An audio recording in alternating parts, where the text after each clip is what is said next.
Ya, Bang Suma. Langsung ke yang tadi anak manusia ya, tentang sebutan. Ya, setiap orang kan punya sebutan masing-masing ya, dan banyak juga. Nggak harus kemudian satu orang nggak boleh punya beberapa sebutan lain. Seperti di dalam kepercayaan Bang Suma juga, satu orang bisa punya banyak sebutan bahkan sampai 100. Begitu juga Yesus di dalam Alkitab, anak manusia ini terkhusus merujuk kepada Yesus. Misalnya, dikatakan di Matius yang tadi ya, anak manusia akan diserahkan ke dalam tangan manusia dan mereka akan membeen dia. Seorang anak manusia yang diserahkan dan sampai wafat itu merujuk kepada Yesus dalam Alkitab. Kemudian di Matius lagi, anak manusia akan diserahkan kepada imam-imam kepala. Yang diserahkan siapa kalau bukan Yesus lagi? Di dalam Markus, anak manusia harus menanggung banyak penderitaan. Dalam fokus cerita Alkitab, orang yang menanggung banyak penderitaan itu ya Yesus. Disebutnya anak manusia. Di dalam Lukas juga sama. Anak manusia akan diserahkan. Jadi tentang anak manusia kita nggak ada cerita lain, manusia lain nggak ada. Itu merujuk kepada Yesus 100%. Jadi kalau misalkan dalam pandangan Alkitab yang disebut anak manusia, kenapa Yesus tidak mengatakan aku? Ya itu memang sebutan dia, sebutan yang lain, bukan kepada manusia lain selain Yesus. Begitu. Dinda, sabar. Bro admin, saya mau tanya, Yudas itu anak manusia atau anak monyet? Yudas anak manusia. Oke, baik, dah selesai. Silakan, lanjut. Ya, tetapi rujukannya yang diserahkan itu bukan Yudas. Yang diserahkan itu Yesus. Ini saya sedikit koreksi ya, Bang Bro Admin ya. Bang Bro Admin kelihatannya agak sedikit nggak connect nih sama pembicaraan yang disampaikan. Poinnya adalah Yesus mengatakan dia bukan anak manusianya. Bang Bro Admin, what's wrong with you? Fokus please. Kita sama-sama menyimak. Fokus poinnya adalah Yesus mengatakan dia, bukan aku, tapi him, not me. Ini dua kali nih Bang Bro Admin mengalami logical red herring ya menurut kita.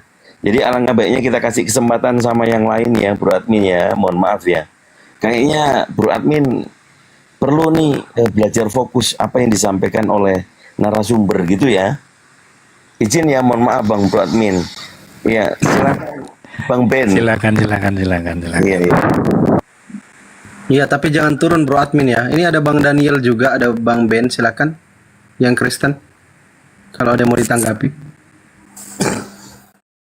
Salib itu berlaku untuk manusia yang dikutuk Tuhan, betul? Bukan dikutuk Tuhan, manusia yang terkutuk, bukan dikutuk Tuhan. Iya, karena dikutuk Tuhan. Baca Bukan. Ulangan 21 nomor 23. Itu orang yang dikutuk adalah orang yang melakukan dosa yang sepadan dengan hukuman mati, maka dia dikutuk oleh Tuhan. Baca Ulangan 21, 22, 23. Jangan bantah dalil, tidak bagus. Itu gila namanya. Kitab suci sendiri dibantah. Ulangan berapa tadi? Bentar. Nah, 21 sampai 21, nomor 22 sampai 23. Nah gitu dong, suka saya kalau lawan diskusi, aku mau belajar. Ya, belajar ya Cak Enduk. Ulangan 21 ayat 22, 23. 22.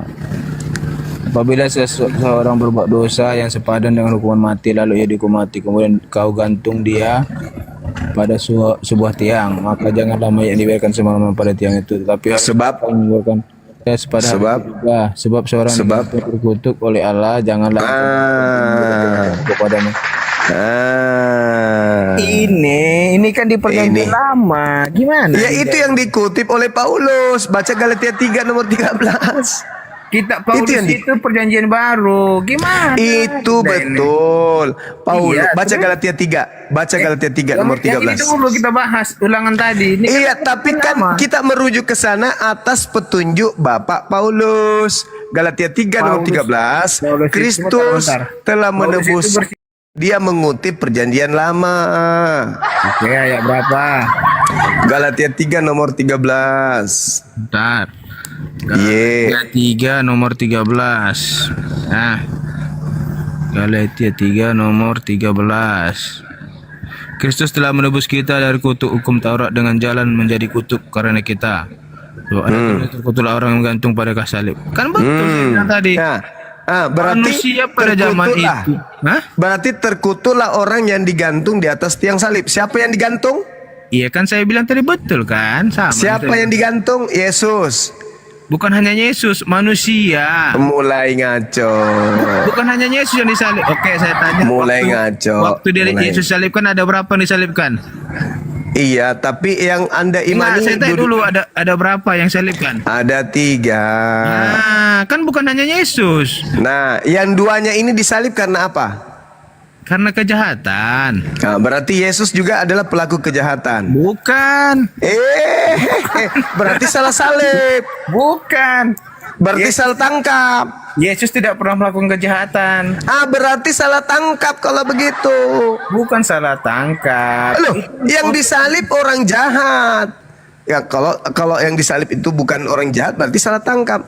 Hukuman salib itu kawan hanya berlaku. Dengar, hukuman salib itu hanya berlaku bagi pelaku kejahatan yang dikutuk oleh Elohim. Kalau Yesus bukan pelaku kejahatan dan tidak dikutuk oleh Elohim, berarti salah tangkap. Anda itu salah penafsiran ya. Lalu gimana, yang benar yang mana? Dalilnya mengatakan begitu. Yang disalib orang yang dikutuk. Kalau Yesus tidak itu dikutuk, rela mati di salib untuk apa? Untuk menebus dosa-dosa kita. nenekmu Yang berdosa kiper. ini. Kita ini Ilmu dari berdosa. mana? Ilmu dari Dia mana itu? dia Ilmu rela dari mati mana? karena Jangan menebus bicara dosa sendiri, kita jangan itu. bicara sendiri, jangan kayak robot baterai. Jawab pertanyaan, ilmu dari mana Yesus menebus? Saya Silakan. memberitahukan ya bahwa karena begitu besar kasih Allah akan dunia ini sehingga ia mengandungkan anaknya yang tunggal Untuk? supaya setiap orang yang percaya kepadanya Percaya. beroleh.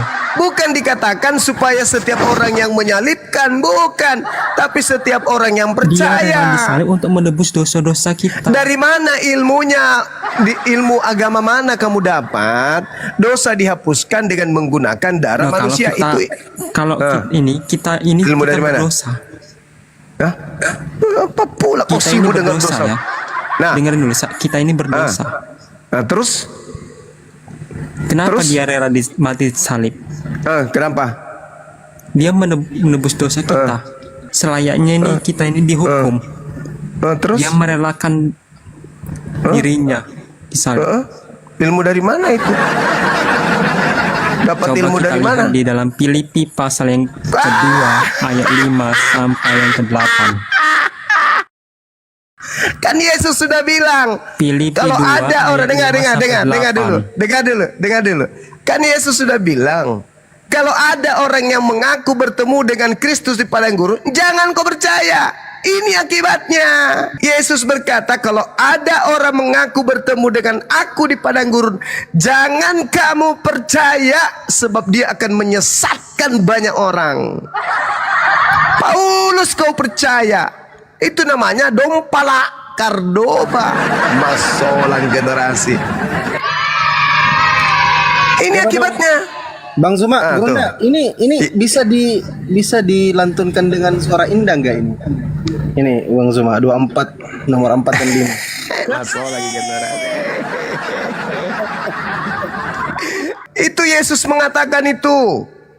Waspadalah kepada penyesat, agar jangan ada yang menyesatkan kamu. Sebab banyak orang yang akan datang dengan memakai namaku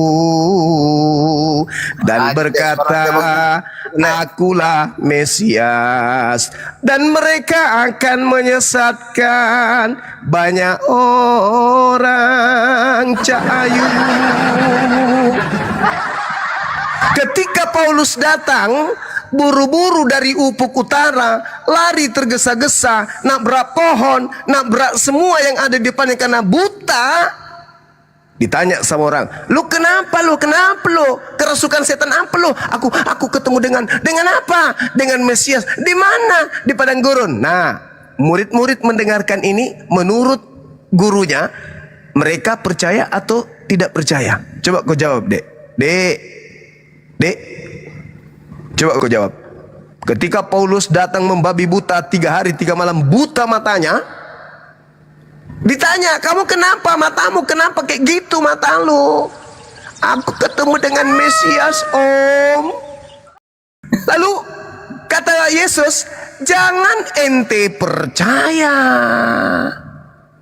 Orang Kristen percaya. Inilah jadinya. Segala macam upaya dilakukan supaya darahnya Yesus menjadi penebus dosa maksiatnya.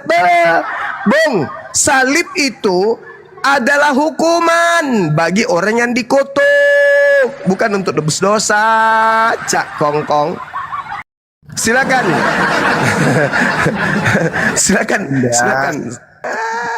Masalahnya kamu belum paham. Kita panjang lebar cerita juga kamu nggak paham. Loh, itu masalahnya. Jelaskan kepada saya, salib itu hukuman untuk orang yang dikutuk atau orang diberkati? Itu dulu. Kalau kalian sudah bisa lolos di sini, Kan sudah kalau jelas tadi. Manusia yang disalibkan itu manusia terkutuk. Nah, betul. Nah, Ketika kemudian orang-orang Yahudi ingin menyalibkan Yesus yang tidak terkutuk ini, Tuhan izinkan kagak? Makanya saya bilang Makanya sampai ke situ diizinkan katanya. Wah, parah. Mana? Coba gimana bisa dikatakan diizinkan? Iya, kalau di Alkitab Alasannya? memang kalau di Alkitab memang ceritanya itu diizinkan. Yesus Mana? diizinkan untuk Silakan. ditolak. Coba Yesus dalilnya diizinkan mana? ditolak. Dalil di mana Bapak mengizinkan membunuh orang yang dikasihi? Mana dalil? Ya, oke. Nanti Ya. saya bertanya nih, Bang Suma. Yesus Ya, memuliakan Yesus itu Ya. karena apa begitu ya? Nah, menurut Paulus begini ya. Ya. Menurut Paulus ini kebetulan karena tadi ngulik Paulus juga. Dikatakan di surat Paulus ini di Filipi, ia atau Yesus telah merendahkan dirinya dan taat sampai mati. Bahkan sampai mati di kayu salib. Dalam pengajaran Paulus, itulah sebabnya Allah sangat memuliakan dia dan tapi dikutuk. mengaruniakan kepadanya nama di Kan atas nggak segala nama. nyambung. Dimuliakan tapi dikutuk, kan nggak nyambung. Ya, menurut surat Paulus, Yesus itu dimuliakan oleh Allah karena ia telah merendahkan diri dan taat sampai mati. Bahkan Padahal sampai mati di kayu salib. padahal- Dia tetap taat sekalipun ditolak. Padahal ia sekalipun merendahkan diri. Yang mengambil rupa manusia itu adalah Elohim itu sendiri. Kontradiksi lagi. Nah, pertanyaannya Bang Mana Suma, Anda bilang ini kontradiksi? kan Ya kontradiksi dong. Karena yang menjadi Yesus itu adalah Elohim itu sendiri. Filipi 2 Dalam nomor pemikiran- 6 nomor 7 Pemikiran nomor 8. kamu itulah yang salah. Itu Mas, terus bagaimana kontradiksi kau itulah. tuding terus saya, tuding aja terus. Saya berdasarkan dalil, kau berdasarkan anusmu. Salah penafsiranmu. Tafsir lagi. Benar. Filipi 2 nomor 6. Pakai Elohim ini ya, pakai mengosongkan pengertian dirinya. makanya. Makanya kacamata kuda. kamu itu- Filipi 2 nomor 6 dek. Tuhanmu mengosongkan dirinya, tidak mempertahankan kemudian Jadi mana bilang kontradiksi? Enggak ada kontradiksi di situ. Loh, Tuhanmu sendiri yang datang mengambil rupa manusia, taat sampai mati di atas pohon. Sekarang kenapa ada lagi Tuhan yang memberkati dia? Gimana ceritanya? Banyak Iya. kali Tuhan kau. Bang Suma, tadi kan